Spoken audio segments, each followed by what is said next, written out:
이번 시간에는 그 언어의 일반성 살펴보기로 하겠습니다. 언어라는 것 자체가 굉장히 추상적이고 관념적인 그런 영역이죠.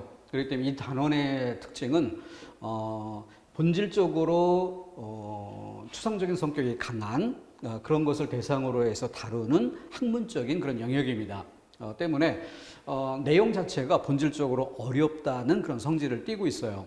그런데 우리가 시험으로 만날 때는 사지태기령 문제 형식으로 만나기 때문에 내용은 어려우나 그것을 출제하는 시험 문제만큼은 쉽다라는 그런 상반된 그런 특징을 갖고 있습니다. 내용 자체가 어렵다고 해서 문제가 어려워지는 것은 아닙니다. 왜냐하면 내용이 어려운데 그 어려운 내용을 시험 문제로 만드는 그 과정에서 어려운 본질적인 면을 그대로 담으려면은 출제에 굉장히 많이 공을 들여야 되고 여러 가지 조건들을 잘 갖춰서 완성도 높은 이런 문제를 꾸며야 되는데 그게 그렇게 간단한 것은 아니라는 거죠. 그렇기 때문에 예문이 주어지고 시험 문제 어떤 조건이 주어지게 되는데 그걸 살펴서 답으로 끌어내는 이 과정은 아주 쉽게 구별할 수 있다. 그렇기 때문에 문제가 쉽기 때문에 내용 자체를 완벽하게 이해하려고 하는 것보다는 문제를 중심에 놓고 문제를 우선순위에 놓고 그 문제에 따라서 관련된 이론을 점검해 주는 이런 정도로 공부해 가는 것이 가장 쉽고 효율적인 방법이 될 듯합니다. 자, 그러면은 내용들 우리 그 프린트 핵심 이런 부분이 있죠. 이 내용을 간단히 한 페이지로 이렇게 정리를 해보는데요. 1번의 사회성, 약속, 계약, 그리고 니은의 불가역성. 그래서 사회성이라는 말을 달리 표현할 때 불가역성이라는 말로 표현을 하고, 두 번째 역사성이라고 하는 것은 변화되는 언어는 변화할 수 있다는 측면에 초점을 두는 것인데 가역성이라는 한자 말로 표현을 합니다. 여기서 주의할 것은 불가역성이라는 말과 가역성이라는 말은 서로 모순관계에 있는 것처럼 이렇게 보일 수 있습니다. 근데 우리가 어떤 용어를 사용할 때는 일정한 분류 체계가 있고 기준이 있고 그에 입각해서 나누어진 그 대상을 파악을 해야 되는 것이죠. 자, 그랬을 때 1번에서 사회성을 말할 때 이 불가역성이라는 말의 전제와 역사성을 이야기할 때 가역성이라는 말의 전제 이 자체가 다른 것이죠. 그렇기 때문에 예를 들어서 A라는 말이 있다면 이것은 B, C, D 등등과 견주어서 A라는 개념을 파악하겠죠. 그런데 가라는 용어가 등장한다면 그것은 B가 아니라 나, 다, 가나다라는 일정한 체계 속에서 이해를 해야 하는 것입니다. 그렇기 때문에 1번에서 사회성을 달리 불가역성이라는 용어로 사용할 때는 A, B, C, D의 B다, B라는 용어다 이렇게 이해한다면은 2번에 역사성을 달리 가역성이라 말하는 이때 가역성이란 말은 이와 같은 B의 기대인 A 이런 용어가 아니라 바로 가. 그래서 그 분류 체계 자체가 전혀 다르다. 이런 점을 먼저 구별토록 해야 되겠습니다. 그래서 모순관계에 있는 것이 아니다. 그 점 먼저 좀 유념토록 해두시고요. 다시 좀 이따 다시 묶어서 설명드리도록 하겠습니다. 세 번째 자의성, 필연성이 아니다라는 측면에서 유연성이 아니다. 유연성이란 말도 유연이라는 것은 서로 관련이 있다라는 말은 그 앞에 필연이라는 말과 견주어 이해하시면 되겠습니다. 필연성이라는 말과 유연성이라는 말은 비슷한 말로 보고 그것과 정반대의 관계에서 필연적이지 않다, 유연적이지 않다, 관련이 있지 않다 그런 뜻에서 임의, 임시 이런 정도의 뜻으로 자의성이라는 말을 이해해 주면 됩니다. 시험 출제에서 제일 빈도가 높고 제일 많이 다뤄지는 것이기 때문에 밑에 사례도 많이 제시가 되어 있고요. 또 이 내용을 우리가 그 공무원 시험에서 다루는 이 문법이라는 영역은 철저하게 학교 문법에 기반을 두고 다루는 것입니다. 그렇기 때문에 학문적인 차원으로 가면은 학자들에 따라 견해가 다르고 의견의 차이가 있고 논쟁이 있는 이런 분야가 꽤 많이 있어요. 그러나 학교 문법이라고 하는 것은 그런 것을 다 배제하고 딱 떨어지게 어느 한 가지 형태로 정립된 것이 학교 문법입니다. 그렇기 때문에 쓸데없이 이런 다수설이니 소수설이니 이와 같은 것들로 머리 아파할 이유가 없다는 것이죠. 학교 문법이라는 딱 하나의 유일한 체계가 있고 그에 입각해서만 시험을 다루면 되는 것입니다. 그래서 이런 부분이 우리가 공부할 때 좀 제일 기본으로 삼아야 할 고등학교 문법 교과서 거기에 나와 있는 내용으로서 여러 가지 예들을 소개하고 있기 때문에 그만큼 좀 빈도도 높게 다뤄지는 것인 만큼 우리가 정리할 때도 조금 더 꼼꼼히 보자 이런 뜻입니다. 네 번째 분절성이라는 것은 세계는 연속적인데 그것을 담아내는 언어라는 영역은 불연속적으로 담아낸다. 그래서 우리가 좀 생활 속에 친숙한 이런 말로 비유적인 그런 표현을 써서 설명한다면은 언어의 대상이 되고 있는 실제의 세계, 이 실제의 세계는 아날로그의 세계다. 연속된 흐름, 이어짐의 세계다. 그런데 그것을 언어로 표현을 해야 한다는 것이죠. 예를 들어 이 칠판 같은 경우에도 그냥 칠판이란 덩어리만으로 언어를 표현할 수도 있지만 이 칠판을 좀 더 쪼개서 위, 가운데, 아래 또는 뭐 가장자리 또는 뭐 모서리 뭐 이런 다양한 용어들로 나누어서 표현을 하게 되죠. 이때 이 칠판이라는 면을 보면은 연속된 흐름이다, 이어짐이다. 그래서 실제의 세계는 이렇게 아날로그다. 그런데 그것을 표현해내는 언어 기호, 이 언어 기호는 위, 가운데, 아래 이렇게 끊어서 위라는 말과 가운데라는 말은 전혀 이어져 있지 않은 독립된, 분리된 이런 단어죠. 그리고 또 가운데라는 말과 아래라는 단어 또는 모서리라는 단어 이것도 어떤 연속된 흐름에 있는 것이 아니라 분리된 단어에 해당되는 것입니다. 그러니까 연속된 흐름인 실제의 세계를 언어가 표시할 때, 언어 기호로 나타낼 때 이때는 디지털 방식으로 표현한다는 것이죠. 끊어서 0 아니면 1 이렇게 구별되듯이 연속된 흐름의 세계를 끊어서 표시한다. 아날로그의 세계를 디지털 방식의 기호로 표현한다. 그 디지털 기호 이것이 언어의 특징이고 그것을 일컬어서 분절, 이어진 것을 끊어서 표시하는 성질이 있다. 언어는 끊어서 표시하는 성질이 있다. 그것을 분절성이라는 말로 표현해내는 것입니다. 자의성 다음으로 이 분절성이 중요해요. 그만큼 빈도가 높고 그래서 이 부분을 이해할 때는 예시 자료가 중요합니다. 시험에 나올 수 있을 법한 가장 대표성을 띠는 예, 한 3가지 정도만 정리를 해주면 예문을 아무리 다양하게 바꾸는 것처럼 보인다 하더라도 이 3개의 줄기 속에 놓이게 되는 것입니다. 뭐 사람이나 책상 같은 어떤 사물을 하나의 대상으로 삼아보고 또 1일, 2일, 3일, 1시, 2시, 3시 이런 시간 개념을 또 하나의 대상으로 두고 그 다음 공간 개념을 무시할 수 없죠. 그래서 공간 개념, 시간, 그리고 사물 이렇게 3가지 정도 대상을 예문으로 점검해 두면은 거의 이 범위를 벗어나지 않습니다. 그다음 5번과 6번 추상성과 개방성이라는 부분은 개념적으로만 정립을 해주면 돼요.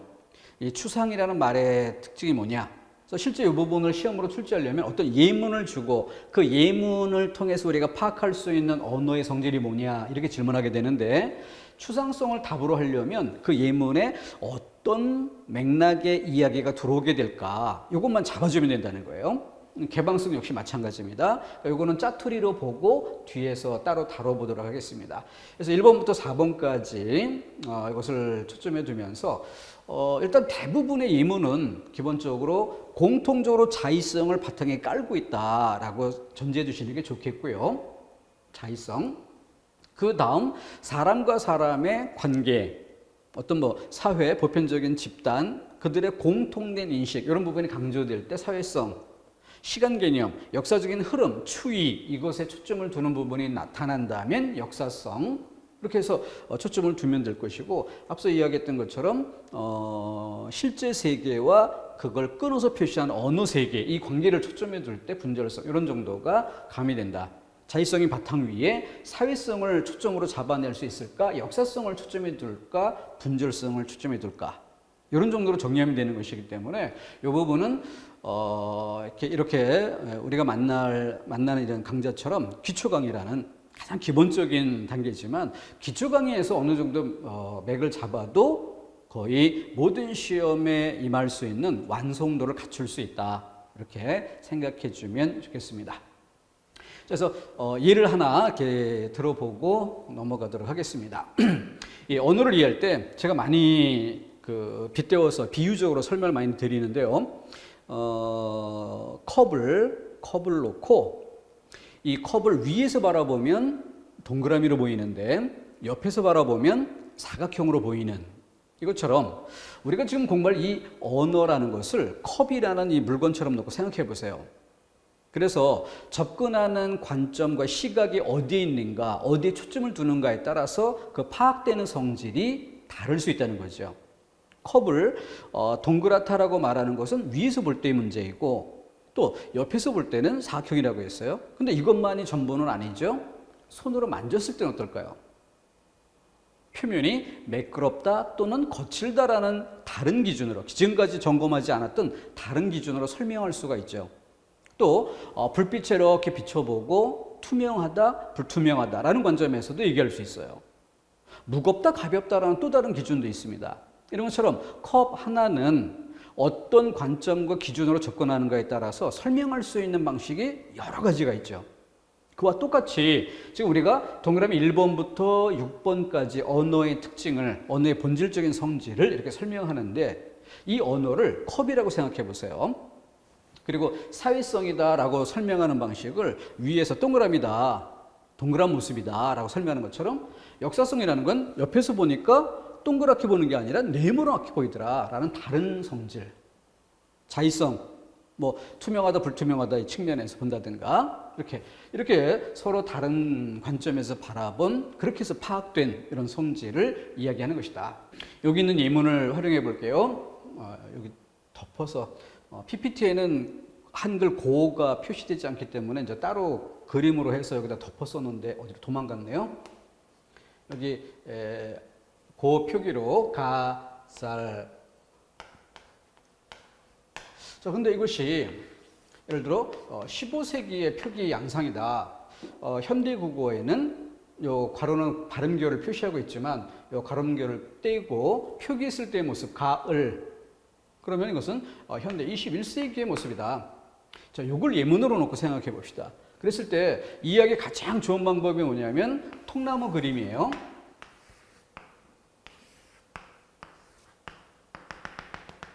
그래서 여기는 15세기를 얘기하고 여기는 21세기를 얘기한다. 여기서는 표기 형식이 이렇게 돼 있고 현대 국어에는 이렇게 돼 있는데 그것이 담고 있는 내용은 계절 가을이라고 하는 반팔 입기에는 부담스러운 기온과 그 다음 뭐 낙엽이 단풍이 들고 낙엽이 지는 이런 계절, 이 내용을 그대로 똑같이 담고 있는 것이죠. 그랬을 때, 자, 이것을 예로 들었을 때, 여기 15세기 자체만 놓고 보면은, 15세기 당시 사람들은 그러한 계절을 가잘이라고 언어 형식으로 표현을 했다. 여기에 초점을 두면은 뭐예요? 언어의 사회성이란 측면을 볼 수 있는 겁니다. 21세기만 잘라놓고 보면은 역시 사회성을 볼 수 있는 거예요. 그런데 여기에 초점을 두거나 여기에 초점을 두는 게 아니라 이 둘의 변화에 초점을 두면 여기서는 역사성이란 측면을 파악해 볼 수 있는 것이죠. 그리고 더 나아가서 이런 것들을 이야기할 수 있는 이 바탕, 이 전체에 전제되어 있는 것, 그게 뭐예요? 언어가 자의적이기 때문에 임의적 관계에 있기 때문에 이렇게 연결해서 쓸 수도 있고 이렇게 연결해서 쓸 수도 있고 이러한 변화도 나타날 수 있는 것이다. 만약 언어가 내용과 그걸 표현하는 말소리 형식에 필연적 성질이 있다면, 필연적인 관련성이 있다면 변화라는 것은 있을 수가 없는 거죠. 하나의 사물 대상이 있으면 그걸 표현해내는 언어 형식은 단 하나일 수밖에 없죠. 대상이 하나인 만큼 언어도 하나인, 이게 필연성입니다. 근데 실제 우리 언어는 그렇지 않잖아요. 그죠? 예를 들어 이 칠판도 칠판이라고만 부르는 게 아니라 뭐 흑판이라고 부르기도 하고 또 외국에 가면 그 중국에 가면 중국의 방식으로 표현할 것이고 미국에 가면 미국의 방식으로 표현을 하겠죠. 이렇게 달라질 수 있다는 것, 그것은 필연적 관계에 있지 않다는 것을 보여주는 것이기 때문에 이와 같은 이해의 모든 저변의 밑바탕에는 언어는 자의적이다라는 것을 바탕에 깔고 있는 것입니다.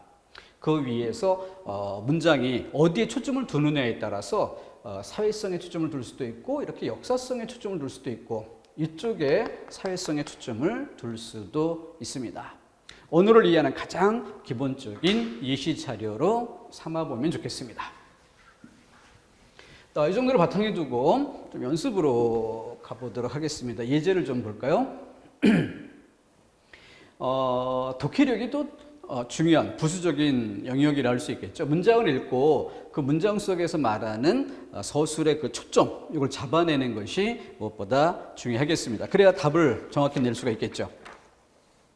자, 여기 첫 번째 예문이 이 멍멍은 의성어로 의미와 음성의 관계가 매우 밀접하다. 자, 이 문장 자체에서 의미와 음성의 관계 이렇게 표현이 나타났는데 의미,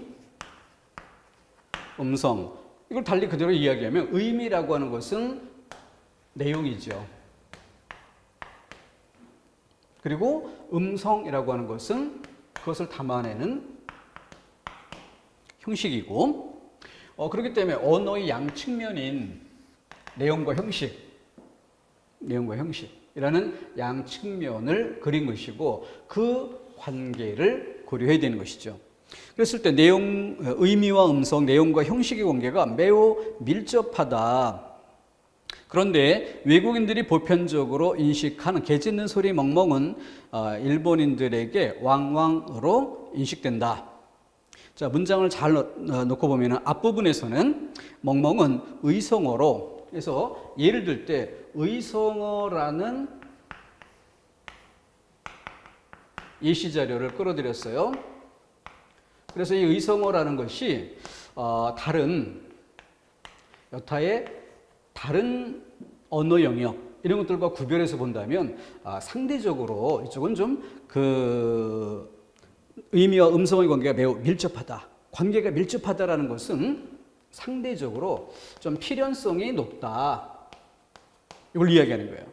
근데 우리 첫 번째 페이지에서 언어는 기본적으로 유연적이지 않고 필연적이지 않고 자의적인 것을 기본 성질로 한다라는 큰 대전제를 두는데 그에 반해서 언어의 여러 영역 중에서 다른 영역보다 의성어란 영역은 상대적으로 필연성이 좀 높다. 여기에 초점을 두고 이야기한 거예요. 그런데 그것으로만 문장을 매듭 짓는 게 아니라 뒤에 이어서 그런데 라고 하면서 한국인의 경우, 일본인의 경우 다르다라는 점을 이야기하죠.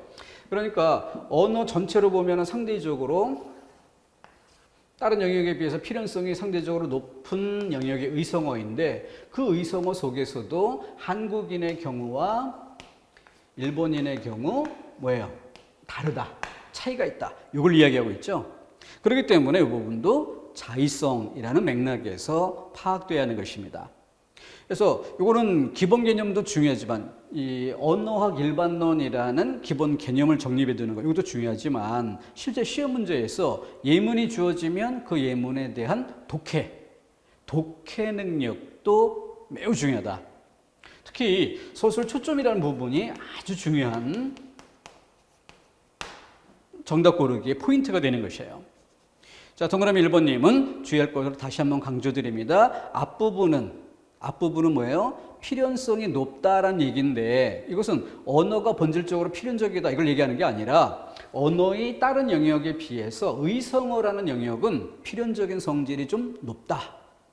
그래서 뭐 웃음소리 같은 이런 그 음성 상징어, 의성어 이런 것들을 만국 공용어다라고 말하는 경우도 있죠.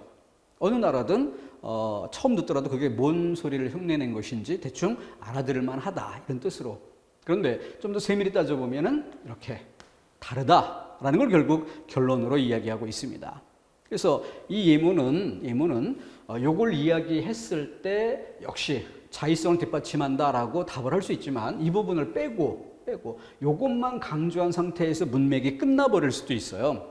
그런 경우에는 필연성을 말하고 있다 이렇게 평가를 해줘야 되는 것이죠. 그래서 이 의성어란 부분은 항시 삼각형으로 놓고 답이 탄력적으로 바뀔 수도 있다는 가능성을 열어놓고 그 다음 실제 주어진 시험 문제 조건 안에서 문맥을 잘 살펴 그 초점이 초점이 다른 언어 영역에 비해서 상대적으로 필연성이 높은 영역이다. 이걸 강조하는 문맥으로 끝났는지 아니면 그러한 성질이 있지만 그럼에도 자세히 살펴보면 차이가 있다는 걸 알 수 있다라는 것까지 더 나아가는지 이걸 구별해 주는 것이 시험 문제 답고로는 가장 중요한 요소입니다. 자, 그렇게 일단락 짓고요. 다음 이어서 두 번째 문을 보면은 얼굴은 형체에서 안면으로 의미가 축소됐다. 의미가 축소됐다라는 얘기는 이렇게 내용의 측면, 형식의 측면인데 그러면은 말소리로서 얼굴이란 말소리는 고정이 되어 있는데 의미가 축소됐다고 했으니까 형식의 측면이 아니라 내용의 측면이죠. 내용의 측면인데 과거와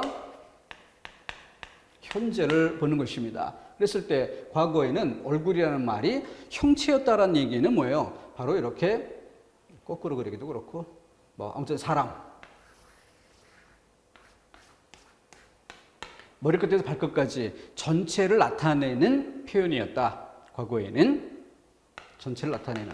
그런데 현대 국어에 와서 얼굴이라는 말은 안면이라는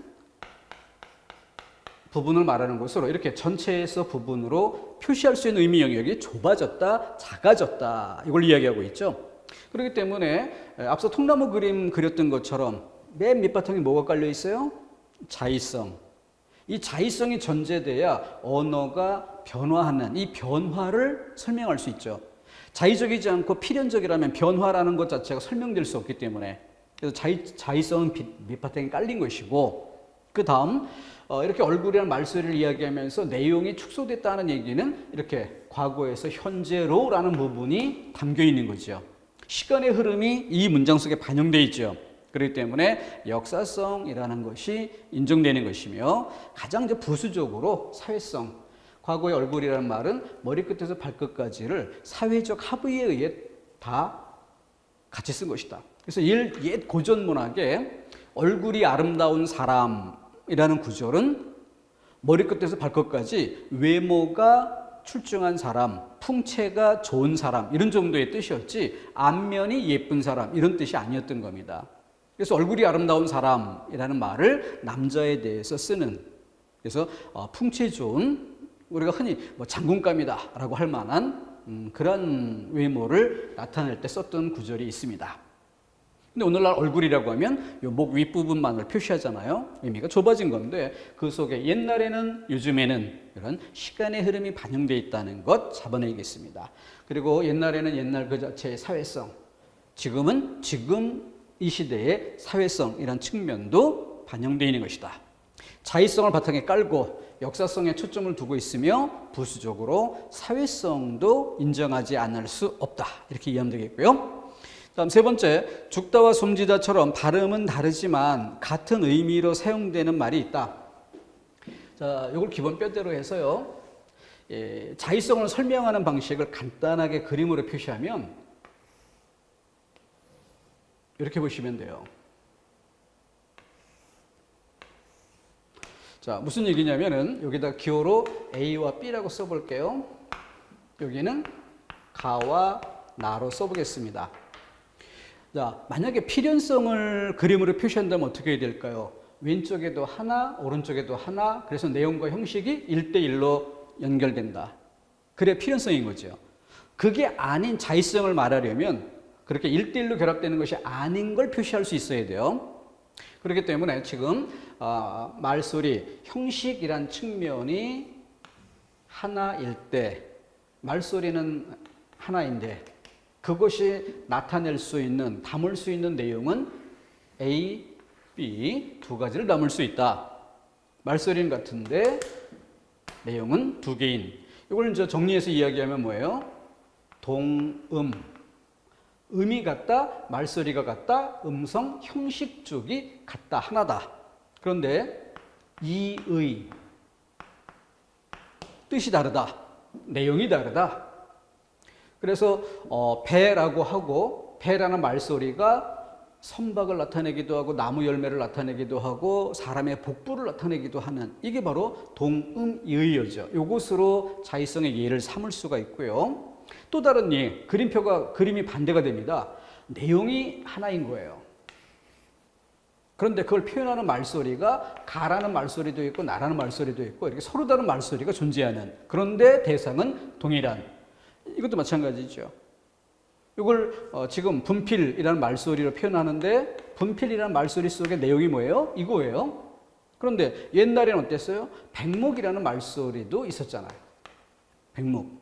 이게 옛날에는 요즘에는의 문제가 아니라 한반도에 쓰이는 것과 달리 저기 미국에 가면은 초크라는 다른 말소리로 표현되잖아요. 말소리가 다른데 지시 대상은 동일한 것입니다. 그러니 이건 뭐라고 표현해야 돼요? 이음. 음이 다르다. 말소리가 다르다. 언어의 형식적 측면이 다르다. 그런데 동의. 뜻은 같은. 지시 대상. 내용은 같은. 그래서 동음 이의어라는 사례와 이음 동의어라는 사례를 이렇게 그림으로 그려서 서로 다른 모습을 잡아주고, 이것이 자의성을 설명하는 기본적인 구도다라는 점을 분명히 이해하고 이미지로 기억을 해주는 게 좋습니다. 그래서 문맥이 나오면 여기다 연결지어서 답을 파악해 봐야죠. 자, 동그라미 3번님은 다시 봅니다. 죽다와 숨지다처럼 발음은 다르지만 죽다란 말소리, 숨지다란 말소리, 이렇게 발음은 다르지만 위로 올라가서 언어의 형식적 측면의 차이를 말하고 있다. 그런데 그렇지만 같은 의미로 사용되는 의미, 내용적으로 와볼 때는 동일한 것을 말하는, 그러니까 요 구도의 그림으로 이해하면 되죠. 그래서 기본적으로 이것도 자의성을 바탕에 둔다. 근데 자의성의 사회성은 늘 따라다니는 거죠. 왜냐면은 죽다라는 말을 써도 숨지다라는 말을 써도 그것이 어느 한 개인만의 생각이라면 언어로서 소통의 도구가 될 수는 없죠. 소통의 도구가 된다는 건 사회적으로 인정됐기 때문에 언어 자격을 갖게 되는 것이죠. 그러니까 동시에 사회성이라는 성질도 내포되어 있는 것입니다. 그러니까 굳이 주, 종의 관계를 구분한다면 여기서는 자의성이 주가 되는 것이고 사회성이 부가 되는, 어쨌든 파악은 가능한 정도. 네 번째, 사오정이란 말을 쓰는데 이 사오정이란 말이 45세 정년이란 말을 줄여서 쓰는, 그러니까 이거는 맨 처음에 누군가 농담처럼 던졌던 말일 수도 있고, 그러니까 어느 한 개인에 의해서 비롯된 말이라고 추정해 볼 수는 있다. 근데 그 개인만의 영역에 머물렀다면 언어 자격을 띨 수 없죠. 근데 우리가 이것을 언어 자격을 띈다고 보는 건 뭐예요?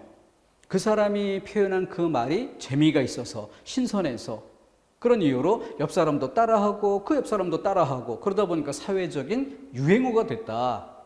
바로 개인은 제한자 역할일 수 있지만 그러나 결국 사회적인 공인에 의해서 언어 자격을 띠게 되는 것이다. 이 점에 초점을 둘 때 사회성을 파악할 수 있는 거죠. 근데 그 역시 이전에 없던 새 말을 만들어내는 것이죠.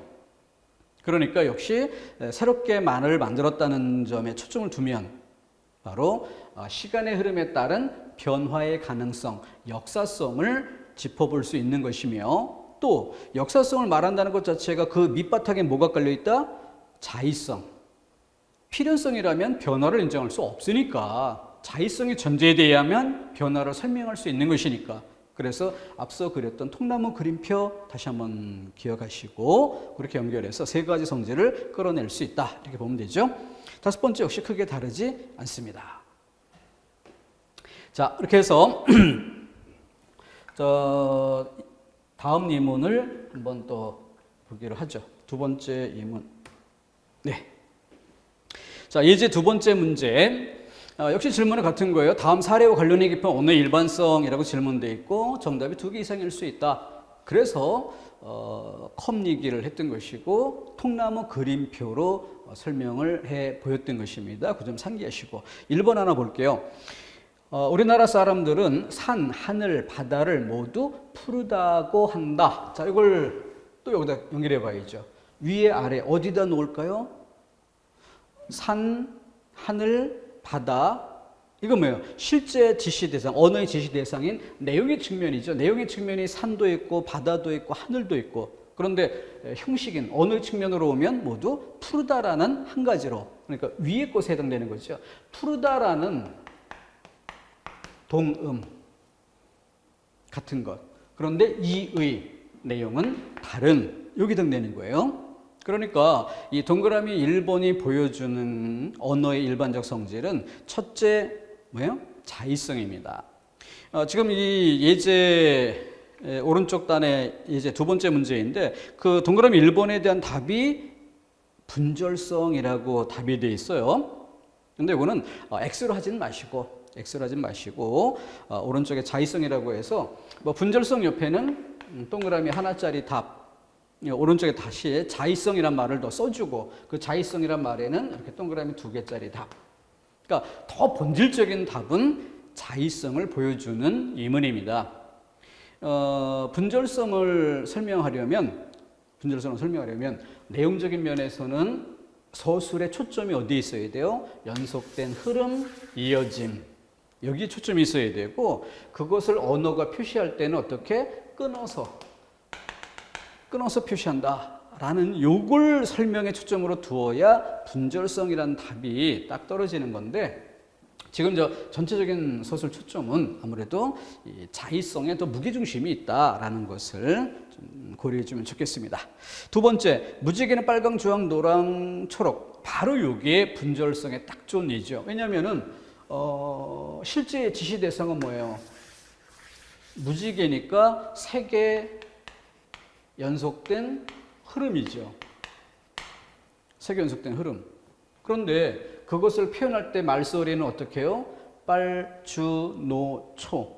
이렇게 7가지로 구별해서 말합니다. 여러분들 무지개 보신 적 있을 거예요. 하늘 봤을 때 몇 가지 색깔로 보입니까? 어떨 땐 2가지처럼 보일 때도 있고 꼼꼼하게 나눠보려고 애를 써도 3가지에서 많이 잡아 한 4가지 정도까지 잡아주고 싶은 마음은 생겨도 7가지가 눈에 딱 뜨이는 이런 경우는 쉽지 않지 않을까, 뭐 그런 저희 주관적인 생각입니다. 무지개가 7개로 보이던가요? 그렇지 않고 좀 한 서너 개쯤까지는 고려할 수 있는데 아무튼 그래서 무지개 색깔을 표현하는 방법이 둘로 표현하는 경우도 있고 셋으로 표현하는 경우도 있고 뭐 국가나 어느 조그만 부족이나 그런 단위에 따라 언어 양상을 보면은 여러 가지 표현 방법이 좀 다른 점이 있다는 걸 알 수 있습니다. 근데 제일 흔히 7가지로 이야기되는 것이 제일 많죠. 어쨌든 여기서는 초점에 두는 것이 뭐예요? 동음 이의나 이음 동의, 여기에 포인트를 두는 문맥이 아니라 실제 대상은 무지개라는 하나의 덩어리인데 언어는 무엇을? 빨강, 주황, 노랑 이렇게 끊어서라는 거죠. 끊어진 말소리로 디지털 세계, 아날로그의 세계를 디지털 부호로 표시하는 방식, 이게 두 번째 예문입니다. 그래서 답은 분절성이 되겠죠. 세 번째, 우리가 꽃이라 부르는 대상들은 실제로는 무궁화, 진달래 등등등 다양한 모습으로 존재하고 있는 것으로 그 구체적인 실체를 가리키는 것은 아니다. 바로 이 부분이에요. 그 구체적인 실체를 가리키는 것은 아니다. 그래서 조금 개념적으로만 잡아주면 되는 건데요. 실제 대상 A, 실제 대상 B, 실제 대상 C 이렇게 수많은 개체들이 있어요. 뭐 다른 거 말고 이거 지우개로 놓고 볼까요? 실제 대상 하나, 또 실제 대상 하나, 또 다른 실제 대상이 옆에도 있다라고 생각했을 때 그것의 차이점은 제거합니다. 여기 보면은 여기는 좀 분필가루가 많이 묻었죠? 여기는 덜 묻었어요. 이런 차이점은 제거를 해. 그리고 공통된 성질을 뽑아 모으죠. 근데 이렇게 공통된 성질을 뽑아 모으면 객관의 실제 세계에 존재하는 게 아니라 바로 우리 머릿속 관념적인 세계에 존재하는 것입니다. 그래서 칠판 지우개라는 말소리를 뽑아낼 수 있게 되는데 언어의 세계 안에서는 최하위의 단어입니다. 최하위의 단어. 칠판 지우개, 그 옆에는 분필이라는 다른 것을 놓을 수도 있고 그 옆에는 뭐 칠판을 놓을 수도 있을 거예요. 그럼 이런 것들을 다 모아서 상위 개념으로 뽑아내면은 교구, 뭐 가르치거나 할 때 사용되는 물건, 이런 좀 더 상위 개념으로 표시할 수 있겠죠. 동그라미 하나, 동그라미 둘. 더 높여서 뭐 물건이란 말로 모아질 거고. 자, 그런데 언어의 세계 안에서 최하위 단계에 있는 이 말조차도 실제 세계와 관련지어 보면은 개별적인 수많은 개체들의 차이점을 제거하고 공통점을 추출해낸 것이다. 이 추출이란 부분, 이 화살표, 여기에 포인트를 두고 언어의 성질을 꼬집어낼 때 바로 추상성. 이 추상이라는 말이 뽑을 추라는 글자예요. 뽑을 추. 대상들에서 공통된 성질을 뽑는다. 상, 어떤 상을, 모습을 지어낸다, 만들어낸다는 얘기죠. 뽑아서 만들어내는 것. 여기 추상입니다. 자, 그래서 3번에서는 그러한 성질을 초점에 두고 이야기하고 있고, 4번이나 5번은 창조성이나 개방성으로 설명될 수 있는데, 언어는 이 고정된 세계가 아니라는 거죠. 왜냐하면 실제에 존재하던 그 대상과 1대1의 관계로 언어가 존재하는 것이 아니기 때문에 언어 그 자체는 좀 더 새로운 방식으로 표현 방법을 만들어내고, 그럼 어휘라는 부분, 문장이라는 부분에 중심을 두고 얘기하면 기존에 존재하지 않던 새로운 어휘가 만들어질 수 있다. 기존에 존재하지 않던 새로운 문장이 만들어낼 수 있다. 그러면은 이 언어가 기존의 언어하고 다르게 계속 양이 늘어날 수 있겠죠. 그러니까 기존에 쓰던 것에만 고정된 것이 아니라 이렇게 양이 늘어날 수 있다. 여기에 초점을 둬보세요. 그게 바로 개방돼 있다. 폐쇄적이지 않고 개방돼 있다. 또 창조적이다. 이런 뜻으로. 그래서 예문은 다양한 방식으로 초점을 둬볼 수 있는데, 어쨌든 언어는 기존에 있는 것만으로 고정불변의 것으로 그것만 사용하는 것이 아니라 새로운 것이 만들어질 수 있다. 늘어날 수 있다. 그래서 언어로 담을 수 없는 내용은 없다. 무제한적이다. 무제한적이다라는 문맥에 초점을 두면서 개방성이라는 단어를 생각해내면 되겠고, 기존에 존재하지 않던 새 것을 담을 수 있다. 새로운 언어 형식이 등장할 수 있다. 이런 맥락에 초점을 둘 때 창조성이라는 용어로 연결 지으면 되겠죠. 사지태기령에는 다른 것과 구별하는 측면이 있기 때문에 이렇게 문장 하나 놓고 여기에 초점이 뭐냐라고 하는 것보다 더 쉬워집니다. 예문 하나에 정답 하나를 직접 쓰는 형태보다. 그래서 4, 5번은 부수적인 창조성과 개방성을 얘기하는 것으로, 이거는 그 예문을 그 탐구적으로 공부하는 이런 방식 말고 이론서든 문제집이든 창조성이나 개방성으로 답이 된 것이 있으면 그것을 표시해 두고 그러한 예문들만 따로 모아서 한번 그냥 가볍게 쭉쭉 읽어주는, 그래서 이것이 두 가지 이미지죠. 테두리 지은 동그라미, 이 안에 고정된 것이 아니라 이 테두리를 깨고 넓어질 수 있다. 이런 문맥. 그래서 개방성이 답인가 보다. 이렇게 연결 지으면 되는 거고, 기존의 것이 아니라 새 것을 만들 수 있다. 새 것을 담을 수 있다. 여기에 초점을 두면서 창조성 이렇게 연결 지으면 답을 정리하는 데 크게 어려움이 없습니다. 그래서 이건 짜투리로 처리하고 나머지 사회성, 역사성, 그리고 그 공통의 성질로 자의성, 그 다음에 방금 이야기했었던 분절성, 아날로그와 디지털 기호의 관계. 이렇게 정리해주면 언어 일반성이 모두 마무리되는 것입니다. 자, 그럼 제 실전 문제들은 좀 빠르게 살펴보는 것으로 이어가겠습니다. 1번 문제 같으면 밑줄 친 부분이 맨 끝에 놓이고 있습니다. 남한 사람들이 듣기에 생소하고 어색한 것이 사실이다. 그럼 북한 사람들의 경우와 남한 사람들의 관계를 구별지어 말하고 있으니까 북한, 남한, 바로 지역적인, 사회적인, 지역적인 기준으로 사회적인 차이. 북쪽의 언어사회, 남쪽의 언어사회에서 두 언어사회의 차이점, 이걸 초점에 두고 있기 때문에 1번의 사회성이 답이 된다는 것은 어렵지 않죠.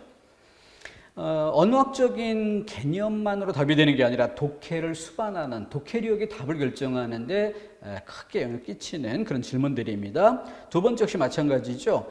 앞에 세 문장 정도까지 언어에서의 변화라는 측면을 말한 뒤에 예를 들어 설명을 이어갑니다.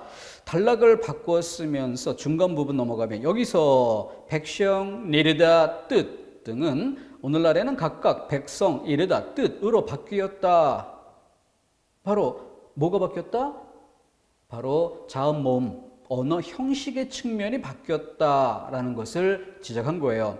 그러면서 바로 이어갑니다. 이는 이렇게 이어받아서 그동안 의문 변화가 일어났기 때문에 단어의 모습도 바뀐 것이다. 단어의 모습이라고 했으니까 언어에서 형식적 측면의 변화, 이걸 얘기한 거죠. 그리고 이어서 또 어린 백성에서 어린인, 당시에는 어리석다라는 의미로 사용되었으며 못할 놈이에서 놈이라는 말도 일반적인 사람을 가리키는 말로 사용되었다. 이는 그동안 단어의 의미가 변화한 예이다. 자, 따라서 중간 아랫부분에 앞부분에서는 뭐를 언어 형식이 변화된 경우를, 그리고 뒷부분에서는 의미가 변화된 경우를, 그러니까 형식의 변화, 의미, 내용의 변화 넓게 모아서 언어의 변화, 1번이 답이 되는 것이죠. 전형적인 이건 독해 문제 정도에 지나지 않고요. 다음 3번 문제. 공통적으로 찾아낼 수 있는, 공통적으로 그랬을 때 답의 가능성은 자의성이 제일 높죠. 왜냐하면 모든 성질들을 말할 때 밑바탕에는 자의성이 전제돼 있어야만 하기 때문이죠. 자, 기억. 사람을 나타내는 말, 영어에서의 말소리가 다르고 중국어에서의 말소리, 독일어에서의 말소리가 다르다. 그러니까 언어 형식이 다르다. 그래서 말소리의 차이. 그런데 동일한 내용, 사람이란 내용은 동일하다. 다음 니은. 인정이 개화기 이전까지는 뇌물의 뜻이었다. 인정이란 말소리는 하나예요. 그런데 개화기 이전에는 뇌물. 근데 요즘에는 글자 그대로 사람의 마음, 따뜻한 마음, 이런 정도로 그래서 내용의 변화를 담고 있습니다. 그렇기 때문에 니은 같은 경우에는 역사성도 있고 사회성도 있죠. 그런데 그 이 밑바탕에 또 자의성을 전제하지 않을 수 없는 것입니다. 디귿에 먹는 배, 타는 배, 사람의 배를 모두 배라고 한다. 그래서 말소리 하나, 지시 대상 셋. 그래서 동음 이의어를 보여줍니다. 그러면서 이 기억년 디귿 공통점을 물었으니까 자의성이 답이 되겠죠. 4번 문제는 언어의 사교적 기능에서는 언어 형식의 관습적 의미 내용이 중요하게 다뤄지지 않는다. 그래서 그 언어 형식의 관습적 의미 내용, 이 문맥 전체에서 제일 중요한 단어가 뭘까요? 바로 관습 이란 말이죠. 그래서 물론 이 말 속에 역사성이란 측면도 조금은 들어 있습니다. 전혀 배제될 성질은 아니에요. 왜냐하면 관습이라는 말, 이 용어를 쓰는 것 자체가 뭐예요? 시간이 흘러오는 동안, 그죠? 그래서 오래도록 그 습관이 누적되어 라는 뜻이 전제되어 있습니다. 그러니까 역사성을 바탕에 깔 수밖에 없어요. 그런데 그런 것들이 중요하게 다뤄지지 않는다. 언어 형식의 관습적 의미 내용이 중요하게 다뤄지지 않는다. 그러니까 그런 것은 고정적이지 않다. 이렇게 될 수 있죠. 때문에 이 문맥은 자의성, 사회성, 역사성 세 가지가 모두 관련이 있습니다. 세 가지가 관련이 있어요. 그러니까 관련이 없는 것으로 문제의 답을 요구하거나 아니면 이 셋 중에 셋 다 관련이 있는데 그 중에 어느 하나만을 답으로 하려면 그러면은 내용과 형식의 관계가 필연적이지 않다라는 요 초점을 좀 더 부각을 하든가 사회성에 초점을 두려면 여러 사람들의 사회적인 약속, 사회적인 공인에 의해서란 부분이 부각이 되든가 또는 역사성이 답이 되려면 시간의 흐름이라는 전제를 뚜렷하게 드러내주든가 그렇게 함으로써 차이점을 구별할 수 있어야 됩니다. 그러니 역시 답을 내는데 제일 중요한 요소는 뭐예요? 기본 개념보다 더 중요한 역할을 하는 것이 독해력입니다. 그 문맥의 서술의 초점을 잡아내는 것. 자, 그래서 기본 전제로 언어의 사교적 기능에서는 사교적 기능, 친교적 기능, 인사말이죠. 그러니까 여기에서는 또 사교적인이라는 그 상황이 더 중시가 되어서 그 사교적 상황이 아닌 보편적인 경우의 사회적 약속, 관습적인 언어의 내용과 형식의 관계 이런 것들이 중요시 되지 않는다. 하지만 사회성을 부정하는 맥락이 아닌 거죠. 사교적 기능이라는 또 그 분야를 이야기했을 뿐 그 안에서는 역시 서로 약속에 의해서 이를테면 비 오는 날에도 오늘 날씨 참 좋죠. 좋은 날씨입니다. 라고 했을 때 이게 인사말이구나 라는 걸 이해하기 때문에 특별히 딴지 걸거나 항의하거나 그러진 않는 거죠. 비가 오는데 뭐 날씨가 좋다고 그러시오 하고 이의를 제기하거나 하지 않습니다. 그게 뭐예요? 바로 인사말이라는 것을 이 상황에 맞게 알기 때문이죠. 그런 부분을 초점에 두었을 때 사회성이 부각됐다 할 수 있고 그렇게 답을 하는 것입니다. 1번, 3번이 답이 아닌 것은 초점에서 덜 부각됐기 때문이지 전혀 거리가 먼 것은 아니죠. 관련은 있습니다. 다음 5번째 문제. 지시문 자체가 중세국어와 현대국어 이렇게 해서 질문 자체에서 시간의 흐름을 딱 드러냈죠. 볼 것 없이 역사성이고 그 뒤 이어지는 것도 6번 문제 같은 경우에 맨 마지막 문장 그 어떤 필연적 관계도 맺고 있지 않다라는 부분에 필연적 관계를 맺고 있지 않다. 그래서 자의성이 명시적으로 드러난 강조된 그런 내용이고요. 7번에 나온 예문은 이렇게 뭐 사랑이라는 것에 대한 여러 언어들의 차이. 그러니까 내용은 동일한데 나라마다 말소리가 다른. 그러니까 이 둘의 관계는 뭐예요? 언어의 자의성 이런 것들을 이야기하는 것이 기본인 것이죠. 그런 상태에서 질문에 들어가 보니까 적절치 않은 그래서 거리가 제일 먼 그러니까 일단 같은 그룹으로 늘 몰려다니는 자의성, 사회성, 역사성 요 기본 덩어리 빼고 나머지 이렇게 접근을 하는 게 좋겠죠. 자, 그래서 3번은 현재 존재하지 않는 사물을 표현할 수 있다. 내용은 존재하지 않는데도 말소리로 표현할 수가 있다라는 것으로 개방성, 창조성 여기에 해당되는 것으로 거리가 가장 먼 경우 이렇게 짝짝 지어주면 되겠고요. 그 다음 8번에는 또 무지개 얘기 나오죠. 더 볼 것도 없는 그런 아날로그의 세계를 디지털 부호로 표시하는 방식에서 구별 지어주면 되겠고 다음 9번 문제는 기억의 추상화된 개념. 아까 추상 글자로 기억하세요. 추가 뭐예요? 뽑을 추. 뽑을 추니까 뽑다라는 그 뜻을 나타내는 글자에 부수가 뭐가 들어갈까요? 이렇게 손수. 여기 들어가줘야 이 뽑다라는 뜻을 제대로 표시할 수 있지 않을까 이런 생각을 한번 해보면 한자를 쓰란 얘기가 아니라 그 단어의 뜻을 이해하는 데 도움이 되고 오래 기억하는 데 도움이 될 수 있다는 점을 강조드리는 것입니다. 여기도 뭐 일본의 무궁화, 진달래, 개나리 이런 예시가 나오는 것 자체가 어때요? 어디서 본 듯하고 자꾸 반복이 되죠? 그런 이유가 뭐냐면 교과서 예문이었기 때문입니다. 그래서 거기 나왔던 것들 이거는 자투리로 처리하자고 했어요. 그래서 따로 모아두고 개방성이나 창조성 여기에 해당되는 것들은 개념적으로 이론적 정립을 하지 말고 예문을 그냥 빠른 속도로 읽어가는 정도로 처리하자라고 강조를 드렸습니다. 그런 정도로 좀 가볍게 갔으면 좋겠어요. 그리고 나머지 본질적인 부분에서 좀 시간 할애를 해두고 서술 초점을 정확히 잡아내는 훈련. 그러면은 7급까지도 최고 난도 문제를 풀어내는데 큰 어려움은 없으리라 생각을 합니다. 자, 마지막 문제도 뭐 특별할 것 없어요. 독해력 정도가 좀 연습되는 그런 정도에서 나왔을 뿐 개념에서 뭐 본질적으로 어렵거나 또 특별히 더 이질적인 그런 내용을 들거나 그러진 않았습니다. 역시 이 예문도 교과서 지문을 발췌한 예문이었습니다. 그래서 이런 것들은 탐구적인 공부가 아니라 가볍게 훑어읽기. 그래서 이런 것들을 추상성 또는 창조성이나 개방성 이렇게 말하는구나 하고 한 번씩 읽어주는 정도로 가볍게 가자. 본질은 자의성을 깔고 그 위에 역사성과 사회성 초점이 다른 어떻게 다른가? 참 그 얘기를 안 했군요.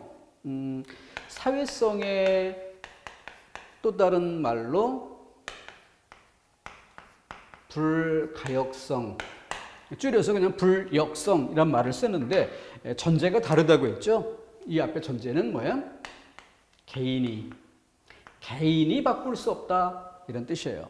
그런데 역사성이라는 측면을 이야기할 때 그것의 또 다른 표현, 역사성이라는 말과 달리 같은 뜻을 달리 말하는 그런 표현에 뭐가 있었어요? 가역성이죠. 글자 그대로 이야기하면 바뀔 수 있다라는 뜻이지. 그런데 이것과 동일한 관점이라면 모순이 발생합니다. 근데 그게 아니라 불가역성의 존재는 개인이 바꿀 수 없다 뜻이고, 가역성은 시간이 흐르면 언어는 바뀔 수 있다. 이렇게 전제가 다른 것입니다. 개인을 전제로 못 바꾼다. 시간을 전제로 바뀔 수 있다. 서로 이질적인 영역입니다. 자, 그렇게 해서 언어 일반성 정리해 두시고, 아까 말씀드렸던 것처럼 이론 자체를 탐구해 들어가면 본질이 추상적인 영역이라서 아주 어려울 수 있지만, 그러나 시험 문제만큼은 쉽다. 그 문제에 주어진 조건을 명확히 짜야 되기 때문에, 그 중에 하나만 답이 될 수 있게 짜야 되기 때문에, 그래서 난이도를 조금 더 높인다 하면 서술 초점 문제로 모아지게 되고, 그러면 그것은 이론적 개념은 가장 기본적인 것까지만 하고 깊이 들어가지 말고 대신 독해력을 키우는 것이 이 단원 가장 난이도 있는 문제를 풀어내는 방식이다. 그렇게 이해해 두시면 되겠습니다. 1단락 짚고 다른 항목 이어가겠습니다.